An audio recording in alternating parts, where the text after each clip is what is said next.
tozomona mbuta edingwe afukami liboso ya Nzambe Molimo Santo mai na miso ezali kotanga toyebi te ntina nini nde ye moko akoyebisa biso ntina nini aleli mpo ete amoni papa Simoki Mbangu Kiangani Molimo Santo papa oye wala ye wana azali kokende ya kofukama na mabolongo liboso ya Nzambe Molimo Santo papa Simoki Mbangu Kiangani ye na mama mwasi na ye molongani na ye bango wana bazali kolela liboso ya Nzambe Molimo Santo papa Simoki Mbangu Kiangani wala wana ezali bongo oyo tokobengaka ete edingwe moto na ngenge ye wana azali liboso ya Nzambe Molimo Santo.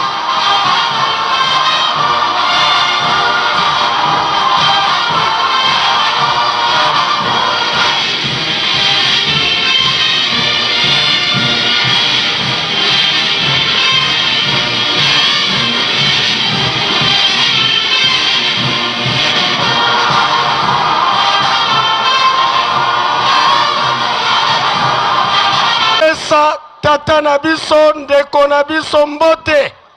okombo ya tata mwana pe tata Molimo Santo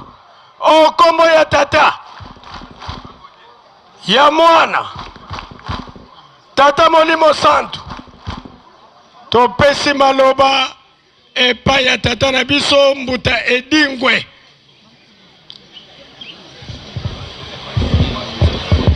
ndenge tomoni ndeko na biso mbuta ibu pembeni na ye yende leki basali na bango musala moko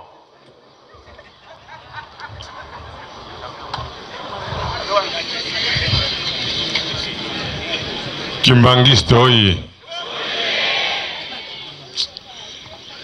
nazali na esengo mingi mpona kokoma na lopango oyo naye kotala Nzambe na ngai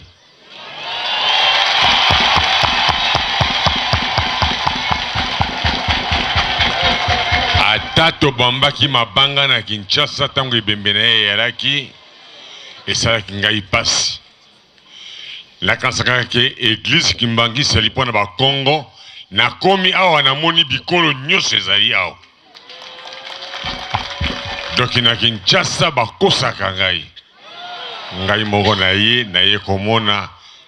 papa na ye pai na yo na valise ya mikumba na ngai nyonso na ye kotike pai na yo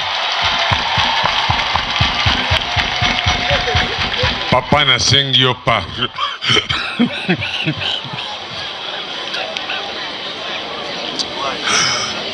papa natamboli mikili ya poto partout nake na beti bato kasi nakoki kobeta yo te nakomi awa nde na suki yo ozali Nzambe na nga mingi balingaki nga na yo tokutana te me naye komwa papa simba ngai makasi na ngai ezili epai na yo naza ta na pouvoir moko te oyo bakosaki ngai bakosaki mais le reste tokosolola nkulisi papa ezali esengo mingi yo za Nzambe na ngai ngai bakosingami nake poto nake partout pa bamindele nde surtout nakoki mais toza na Nzambe na biso oyo Nzambe mozalisa likolo na satindaki alobi yo vanda awa pourquoi tozoboya yo nayebisi bandeko na ngai nyonso nazokenda Kinshasa nalobaki botika kokosa ngai makasi oyo ngai nazali na yango eza kolongwa epai na yo Nzambe wa ngai soki yo opesi ngai makasi oyo te nakoka kobunda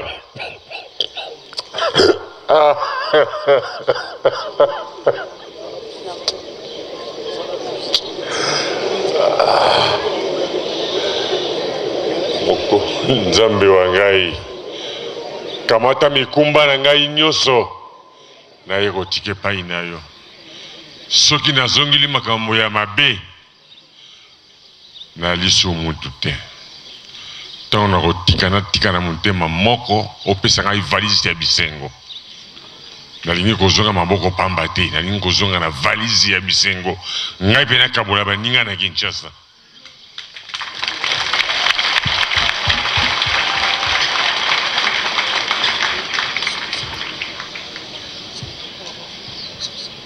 Nasukisi boye na kombo ya Tata, ya Mwana,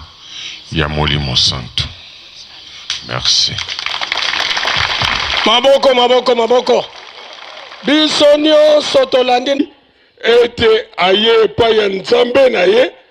okombo ya Tata, Mwana pe Tata Molimo Santo. Okombo ya Tata, ya Mwana, Tata Molimo Santo.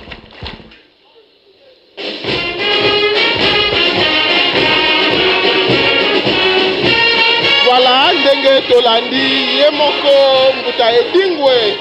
asili koloba ete akomisika Nzambe na ye azali aye kotika mikumba nyonso oyo azali na yango po ete Tata Nzambe akoka kosokola ye. Alobi ete soki azongeli seka azali susu mutu te, kasi azali na posa kozongela te, yango aye kofukama ase ya makolo ya Nzambe Molimo Santo Papa Simoki Mbangu.